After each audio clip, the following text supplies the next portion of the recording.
Video में आप देखेंगे इस्राइल ने अपने ही शहरियों से कहा अपनी यहूदी पहचान छुपाओ, छुप के रहो। आखिर यूरोप के एक मुल्क में ऐसा क्या होने वाला है? हुथियों ने सऊदी की सबसे बड़ी ताकत पर किया हमला। मक्का डिफेंस पैक्ट का पहला इम्तिहान शुरू। सऊदी अरब ने हुथियों को दे दी फाइनल वार्निंग। अब जवाबी हमले की बारी। क्या पाकिस्तान और तुर्की कर रहे तैयारी? मक्का पैक्ट में एक और बड़े अरब मुल्क की एंट्री की तैयारी। क्या बदल जाएगा पूरा हिसाब? और स्ट्रेट ऑफ हॉर्मुज़ खोलने के लिए ईरान ने खींच दी ऐसी लकीर जिसके दोनों तरफ है जंग का मैदान। अब क्या करेगा अमेरिका? क्या फिर शुरू होगा घमासान? बताएंगे हम। शुरुआत करते हैं इस वीडियो की। 4-5 बड़ी खबरें एक एक करके आपके सामने रखते हैं। क्या गजब की बात है, एक तरफ इस्राएली हुकूमत अपनी फौज और इलीगल सेटलर्स की तरफ से फ़लस्तीनियों पर होने वाली ज़्यादतियों को, जुल्म को छुपाने की कोशिश करती है, और दूसरी तरफ वही इस्राएली हुकूमत अपनी सो कॉल्ड सरहदों के पार अपने ही सिटीजन से कह रही है कि छुप के रहो, अपनी यहूदी पहचान जाहिर न करो वरना सुरख कर दिए जाओगे। तो सवाल यह है कि इस्राइल अपने ही शहरियों को किस मुल्क में अपनी पहचान छुपाने को कह रहा है, और आखिर क्यों? ये डर क्यों, ये खौफ क्यों? इसके लिए इस्राएली मीडिया की रिपोर्ट्स देख लीजिए। 9 अगस्त को इस्राएल की फॉरेन मिनिस्ट्री ने ग्रीस जाने वाले इस्राएली सिटीजन्स के लिए, शहरियों के लिए सिक्योरिटी एडवाइजरी जारी की है। इस एडवाइजरी के मुताबिक आज 9 अगस्त को ग्रीस में गजा की जंग के खिलाफ बड़े पैमाने पर प्रोटेस्ट और रैलियां होने वाली हैं। इसीलिए इस्राएली शहरियों को इन जगहों से दूर रहने की हिदायत दी गई है, क्योंकि डर यह है कि ये पता चलते ही कि फलाना शख्स इस्राएली है या यहूदी है, प्रोटेस्ट करने वाले उसे सुझा देंगे। ये इस्राएल को डर है। अब ज़रा पूरे मिडिल ईस्ट में जंग छेड़ने वालों के खौफ का आलम देखिए।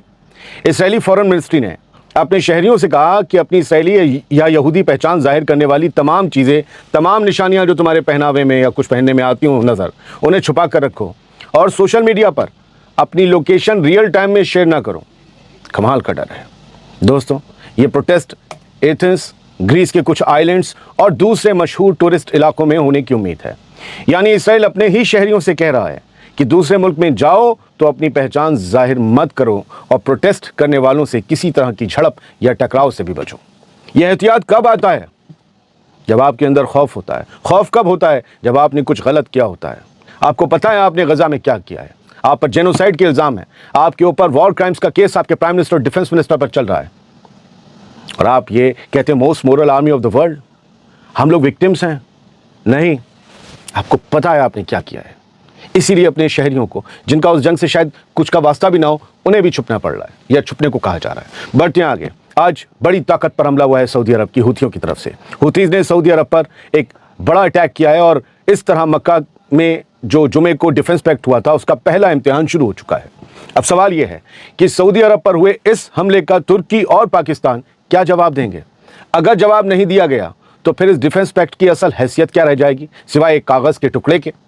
9 अगस्त की सुबह हुथीज़ ने सऊदी अरब के जिज़ान में मौजूद सऊदी अरामको की ऑयल फैसिलिटी को ड्रोन से निशाना बनाने का दावा किया, बल्कि बनाया, ये कंफर्म हो चुकी है बात।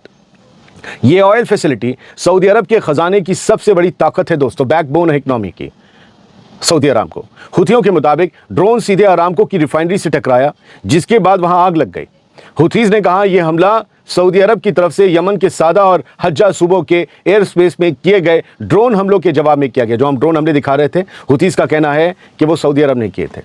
उधर सऊदी अरब की एनर्जी मिनिस्ट्री ने यह कहा है कि जिज़ान की अरामको फैसिलिटी में सुबह आग लगी थी, जिसे फायर फाइटर्स ने बुझा दिया, और इस हमले में किसी के जख्मी होने की खबर नहीं है। तो मैं इसे तबाही या तबाह हो गई, बर्बाद हो गई, ये सब नहीं बोलूँगे, बड़े लफ्ज़ होते हैं। लेकिन दोस्तों अब असली सवाल यह है कि मक्का में सऊदी अरब, पाकिस्तान और तुर्की के बीच हुए डिफेंस पैक्ट का पहला इम्तिहान तो पहली परीक्षा शुरू हो चुकी है, और अब देखना यह है कि पाकिस्तान और तुर्की इस हमले पर क्या रिएक्शन देते हैं, क्योंकि एक पर हमला सब पर हमला, यही तो बायलाइन थी। अगर जवाबी कार्रवाई होती है तो हुथियों का अगला कदम क्या होगा, और क्या ये टकराव सऊदी अरब से आगे बढ़कर पाकिस्तान और तुर्की तक भी पहुंच सकता है? क्या हुथी वहां भी मिसाइल मारेंगे? हम देखेंगे।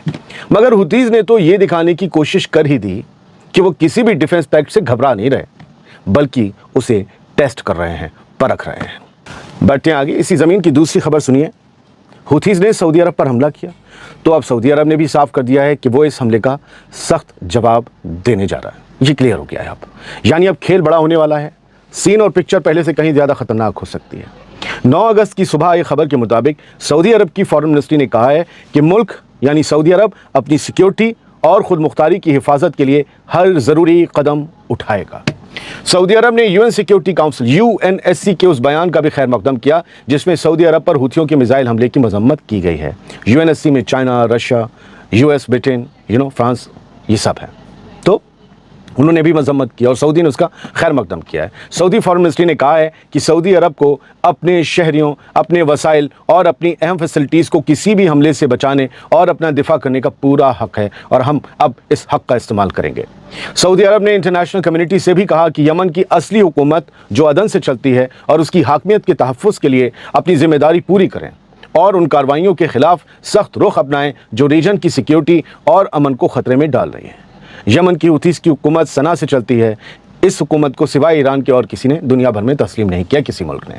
यानी हूथियों के हमले के बाद अब सऊदी अरब ने भी जवाबी कार्रवाई का रास्ता खुला रखा है और अगर सऊदी अरब ने हमला किया तो सवाल यह है कि हूथियों का अगला रिएक्शन क्या होगा, अगला हमला कहाँ होगा और वो किस स्केल का होगा, किस लेवल का होगा। डिफेंस पैक्ट में एक और अरब मुल्क जुड़ सकता है, बड़ा मुल्क है।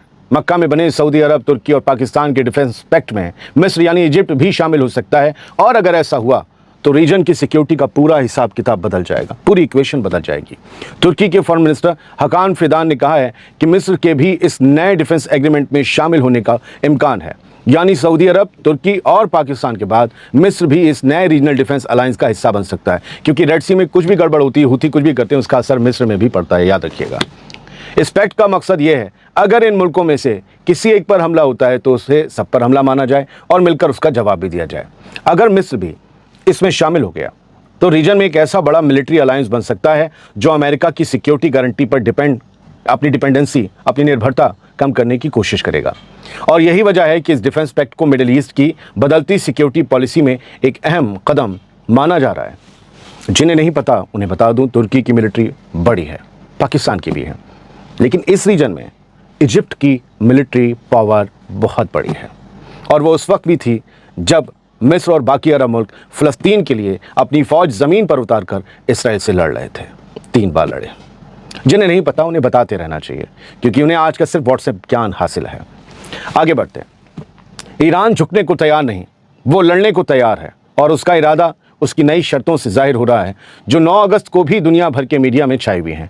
इसमें की कुछ शर्तें हमने पिछले वीडियो में आपको बताई थी, लेकिन जान लीजिए ईरान ने इनके बाद कोई अहम खबर नहीं दी है। यानी ये लकीर खींच दी गई है जिसके दोनों पार जंग है। स्ट्रेट ऑफ हॉर्मुज़ को दोबारा खोलने के लिए ईरान ने अब अपनी शर्तों का पिटारा खोल दिया है और इन शर्तों ने हॉर्मुज़ को लेकर किसी भी मुमकिन डील को और ज़्यादा मुश्किल बना दिया है। ईरान का कहना है कि हॉर्मुज़ तभी दोबारा खोला जाएगा जब जंग से हुए नुकसान का मुआवजा दिया जाए। हमारा नुकसान किया है तो पैसा भरो। साथ ही अमेरिका और इसराइल की तरफ से ईरान के खिलाफ जंग और हमले भी बंद हों तभी हॉर्मुज़ खुलेगा। ईरान के फॉरेन मिनिस्टर अब्बास अराक्ची ने कहा है कि हॉर्मुज़ से जहाज़ों की आवाजाही और इसके मैनेजमेंट को लेकर ओमान के साथ बातचीत आखिरी फेज के करीब पहुंच गई है, लेकिन हॉर्मुज़ को खोलना दूसरी शर्तों और जून के एग्रीमेंट की खिलाफ वर्जी के मुआवजे से जुड़ा हुआ है। ईरान के सिक्योरिटी चीफ मोहम्मद बाक़िर ज़ोलक़द्र ने भी हॉर्मुज़ खोलने के लिए कई शर्तें सामने रख दी हैं, जिसमें ईरान और उसके अलाइज के खिलाफ जारी जंग और हमले का खात्मा भी शामिल है। यानी ये कहा गया है कि ईरान के ऊपर हमले तो बंद होने ही चाहिए, जंग खत्म होनी चाहिए, लेकिन हमारे अलाइज जैसे यमन के हूथीज़ और लेबनान के हिज़्बुल्लाह पर भी हमले बंद होने चाहिए। यानी ईरान की शर्त सिर्फ हॉर्मुज़ तक महदूद नहीं, लेबनान, फ़लस्तीन, यमन और इराक में ईरान के अलाइज के खिलाफ जारी हमले भी बंद करने होंगे। क्या अमरीका इस पर मान जाएगा? क्या इसराइल इस पर राज़ी होगा? लगता नहीं है। इसके अलावा ईरान ने अमेरिका की नेवल ब्लॉकेड यानी समुद्री नाकेबंदी ख़त्म करने, अमरीकी सैंक्शंस हटाने, फ्रीज़ किए गए ईरानी एसेट्स यानी ईरान का जो करोड़ों अरबों रुपया बाहर पड़ा है उसको रिलीज करने और जंग के दौरान हुए नुकसान का मुआवजा देने का भी मुतालबा किया है। उधर IRGC ने साफ कर दिया है कि हॉर्मुज़ को खोलने का मसला ईरान और ओमान के दरमियान चल रही बातचीत से अलहदा है और उसके मुताबिक दुश्मन को हॉर्मुज़ खोलने के लिए ईरान की शर्तें माननी पड़ेगी। ईरान बता रहा है क्या करना है क्या नहीं करना है। अमेरिका मानेगा? मुझे नहीं लगता। ये पूरा मामला ऐसे वक्त में सामने आया है जब स्ट्रेट ऑफ हॉर्मुज़ से जहाज़ों की आवाजाही पहले ही काफ़ी कम हो चुकी है। ईरान उन जहाज़ों को निशाना बना रहा है जिन पर उसे अपने तय रूट से बचकर निकलने का शक है। यानी हॉर्मुज़ खोलने की बातचीत चल रही है, लेकिन ईरान ने अब साफ कर दिया है कि सिर्फ जहाज़ों की आवाजाही पर समझौता काफ़ी नहीं होगा। जंग, पाबंदियाँ, समुद्री नाकेबंदी और जंग के नुकसान का मुआवजा भी इस पूरी डील का हिस्सा होगा।